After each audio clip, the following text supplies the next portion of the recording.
He's just being dramatic. My mother-in-law's dismissive laugh crackled through the phone. Besides, Sophia's runway debut is a once-in-a-lifetime event. I couldn't miss it for a simple fever. I gripped my phone tighter, trying to process what I was hearing while sitting in my hospital gown, minutes away from being wheeled into surgery. Margaret, you were supposed to watch Oliver. He's sick with a 102-degree fever. I trusted you. Oh, please, Natalie, she interrupted, the sounds of excitement and camera shutters in the background.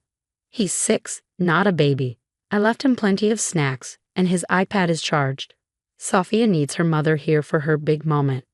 My name is Natalie Weber, and at 32, I never imagined I'd be dealing with this nightmare scenario. I was about to have emergency gallbladder surgery, and my mother-in-law had just abandoned my sick child to attend her daughter's fashion show. The nurses are coming, I said, my voice shaking with a mixture of fear and rage. We'll discuss this later. I hung up before she could respond and immediately dialed my neighbor, Emma.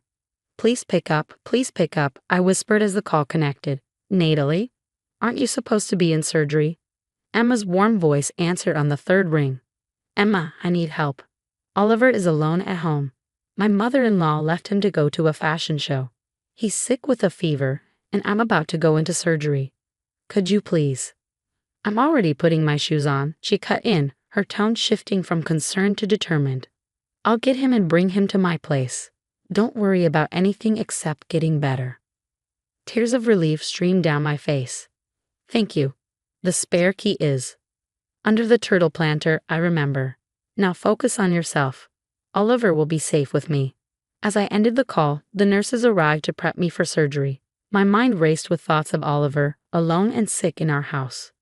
James, my husband, was away on a business trip in Seattle, unreachable during a crucial presentation. I had no choice but to ask Margaret for help when the gallbladder attack hit. All prepped for surgery, the nurse asked, checking my vitals. Your blood pressure's a bit high. My mother-in-law just left my 6-year-old home alone to attend her daughter's fashion show, I said, wiping away angry tears. The nurse's hands stilled on my chart. She did what? She exchanged shocked looks with her colleague. Do you need us to call someone? My neighbor's handling it, I assured her, though my heart was still pounding. She's getting him right now. As they wheeled me toward the operating room, my phone buzzed with a text from Emma. Got him. He's safe with me. Fever's down to 100. Rest easy and get better. We'll handle everything else later. I closed my eyes, relief washing over me. Oliver was safe. Now I could deal with the surgery, and after that, I would handle Margaret. The anesthesiologist began his countdown, and as consciousness slipped away, I made a silent promise to myself. This was the last time Margaret would ever have a chance to hurt my family. 4 hours later, I awoke in the recovery room to find several missed calls from Margaret. No voicemails, no texts apologizing for abandoning my sick child. Just missed calls that had probably been made to defend her actions or minimize what she'd done. There was also a text from James. Just saw Emma's message. What happened? Called Mom, but she's not picking up. I'm booking the next flight home. Emma had sent me hourly updates about Oliver, complete with photos of him resting on her couch, watching movies with her kids, and finally falling asleep after his fever broke. She was an angel, the kind of person who restored your faith in humanity just when others were destroying it. I thought back to when I first met Margaret, how she'd seemed so warm and welcoming. But that facade had cracked soon after James and I married. Every decision I made was wrong, every boundary I set was controlling, and her daughter Sophia could do no wrong. Sophia, my 23-year-old sister-in-law, was Margaret's pride and joy. A wannabe model who'd never held a real job, she lived at home and spent Margaret's money on designer clothes and professionally shot Instagram photos. Today's fashion show was for a local boutique, hardly the Milan runway. But Margaret had been treating it like the event of the century. My phone buzzed again. Another call from Margaret. This time, I picked up.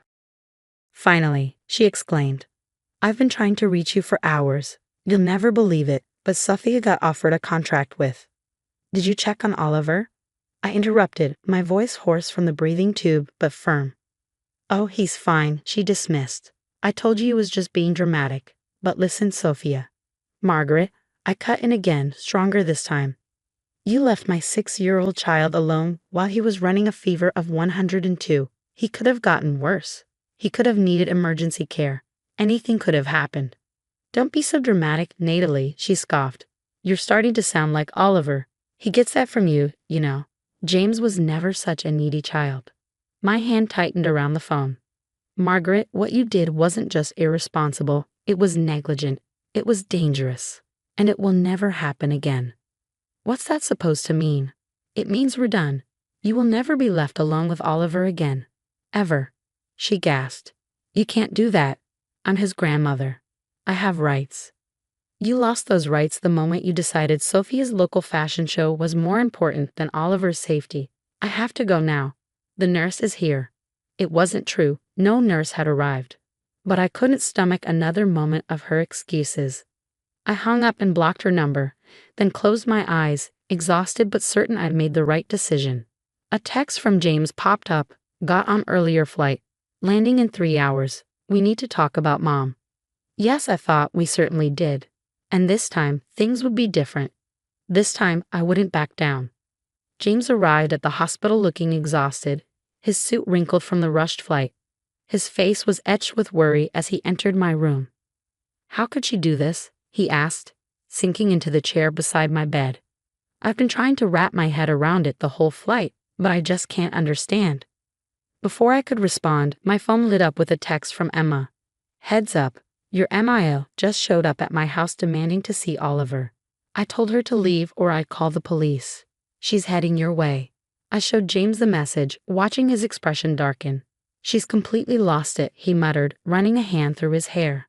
As if on cue, Margaret burst into the room, Sophia trailing behind her with a sulky expression. This is ridiculous, Margaret announced, waving her hands dramatically. Emma wouldn't let me see my grandson, and she threatened to call the police on me. Good, James said, standing to face his mother. Because what you did was practically criminal. Margaret's face reddened. Oh, not you too. I expected this hysteria from Natalie, but you're my son. You know I would never hurt Oliver. But you did hurt him, Mom, James shot back. He was sick and scared, and you left him alone to go to a fashion show. A fashion show? He turned to Sophia. And you were okay with this? Sophia shrugged, not looking up from her phone. Mom said he was fine. Besides, this was my big break. I just got offered a contract with. I don't care if you got offered a contract with the Queen of England, James interrupted. Nothing justifies leaving a sick child alone. Oh please, Margaret scoffed. When you were 6, I left you alone all the time, and you turned out fine. The room fell silent. James stared at his mother, something shifting in his expression. Is that supposed to make this better? He asked quietly, admitting you neglected me too. Margaret's face fell. I didn't. That's not what I. Get out, I said, my voice firm despite my post-surgery weakness. Both of you. Now. But my contract. Sophia started. Out? James shouted, making both women jump. After they left, James slumped back in his chair, looking defeated. I'm so sorry, he whispered. I knew Mom could be difficult, but I never thought. It's not your fault, I assured him, reaching for his hand. But we need to make some changes. Real ones, not just temporary boundaries she'll trample over in a week. He nodded, squeezing my hand. I know, and I support whatever you think is best. Oliver's safety comes first. Just then, Emma sent another update. Oliver's fever is completely gone. He's playing Mario Kart with my kids and asking when he can see his mom and dad. I showed James the message, watching him smile despite everything. Emma's been amazing through all this, he said. Unlike my own family. She's what real family should be, I agreed. Speaking of which, we need to talk about Christmas. James groaned. Mom's already been planning it. She's invited half the neighborhood to show off Sophia's modeling photos. Well, she can show them to whoever she wants, but we won't be there. I think it's time we started our own traditions. Before James could respond, my phone buzzed with a series of texts from Margaret. This is all being blown out of proportion. I demand to see my grandson. Sophia is devastated that you've ruined her big moment. James, call me immediately. Your wife is turning you against your own family. I handed the phone to James, watching his jaw clench as he read the messages. Without a word, he blocked his mother's number on my phone, then did the same on his. Enough, he said firmly. She can't keep doing this to us. To Oliver. A knock at the door interrupted us. It was my doctor with my discharge papers.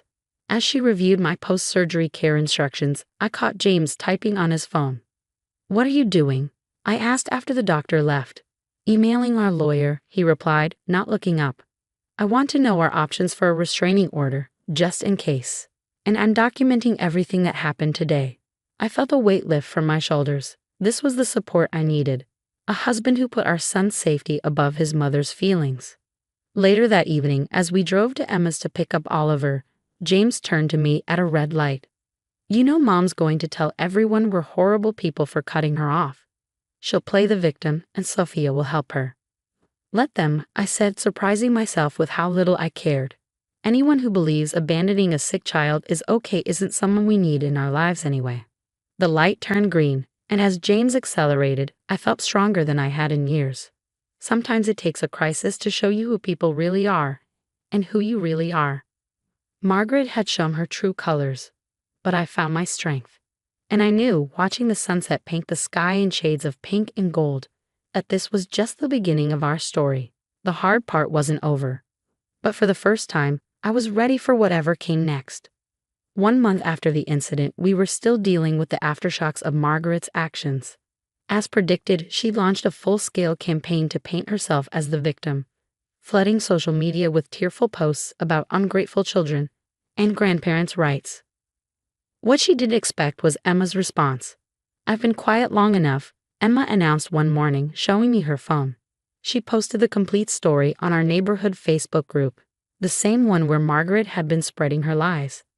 Emma included screenshots of text showing the timeline: Margaret abandoning Oliver, my emergency surgery, and her later attempts to minimize what she'd done. The community's reaction was swift and decisive. Margaret's carefully crafted image as the doting grandmother crumbled overnight. How dare she leave a sick child alone? I'm removing her as president of the garden club. And she had the nerve to play victim. Margaret's response was predictable. She showed up at our door, mascara running down her face. "You've ruined everything," she screamed. "The garden club was my life. And now Sophia's modeling contract is in jeopardy because the boutique owner saw the posts." James, who'd been working from home since the incident, appeared behind me. "You ruined everything yourself, Mom." The truth was bound to come out eventually. "The truth?" She scoffed. "The truth is you've both turned my grandson against me. Sophia's career is destroyed, and it's all your fault." "No," I said firmly. "Oliver isn't turned against you. He's protected from you. There's a difference." "Protected?" "He needs his grandmother. He needs adults he can trust," James countered. "You lost that trust when you left him alone and sick to attend a fashion show." It wasn't just a fashion show. Sophia appeared behind Margaret, her face red with anger. It was my big break, and now everyone's canceled my contracts because they don't want the drama. I felt a strange calm as I looked at them both. The mother-daughter duo who'd caused so much pain yet still couldn't see beyond themselves. "Actions have consequences," I said simply. "You're both experiencing that now." "This isn't over," Margaret threatened. "I'll sue for grandparents' rights." James stepped forward. "Actually, it is over. Our lawyer sent you cease and desist papers this morning. Check your mail." As they stormed off, I turned to James. "You really sent those papers?" He nodded. "After what Emma told me this morning, I had to." "What did Emma tell you?" "Apparently, Mom tried to pick Oliver up from school yesterday. Told the office she was his grandmother and had permission. Thankfully, Emma was there volunteering and stopped it." My blood ran cold. Margaret had tried to take Oliver without our knowledge. Everything we'd done to protect him had been justified. 2 weeks later, we sat in our lawyer's office, reviewing the restraining order we'd filed. Margaret's attempts to take Oliver from school had backfired spectacularly. The school's security footage provided clear evidence of her escalating behavior. "The order's been granted," our lawyer confirmed. "She can't come within 500 feet of Oliver or attempt to contact him. Any violation will result in immediate legal action." That evening, as we sat on our back patio watching Oliver play with Emma's kids, I felt the last piece of tension leave my body. The sound of children's laughter filled the air, and the setting sun cast a warm glow over our small but genuine family. "I got an interesting call today," James said, sipping his coffee. "Dad finally reached out." My heart skipped. James's father, divorced from Margaret for 20 years, had been notably quiet throughout this ordeal. "What did he say?" "He apologized. Said he should have warned us years ago about Mom's behavior. Apparently, she did similar things when I was young. He just didn't have the courage to stop her then." I watched Oliver chase fireflies with his friends, his laughter pure and untainted by adult drama. "Well, we had the courage. That's what matters." James squeezed my hand. "You know what else Dad said? He'd like to meet Oliver, properly this time, without Margaret's influence." I smiled. "I like that. Life has a way of showing you who people really are, sometimes in ways you never expected." Margaret's true colors were revealed not just to us, but to everyone who mattered. And in losing her, we gained something more valuable: peace, security, and the knowledge that we'd done the right thing for our son. Emma joined us on the patio, bringing a plate of cookies for the kids. "Best decision we ever made," she said, nodding toward the playing children. "Choosing our own family." She was right. Family isn't just about blood. It's about trust, respect, and putting children's needs first. Margaret never understood that, but we did. And in the end, that made all the difference. As the fireflies danced and the children played, I knew we'd written our own happy ending. Not the one Margaret would have chosen, but the one Oliver deserved. And really, that's all that ever mattered.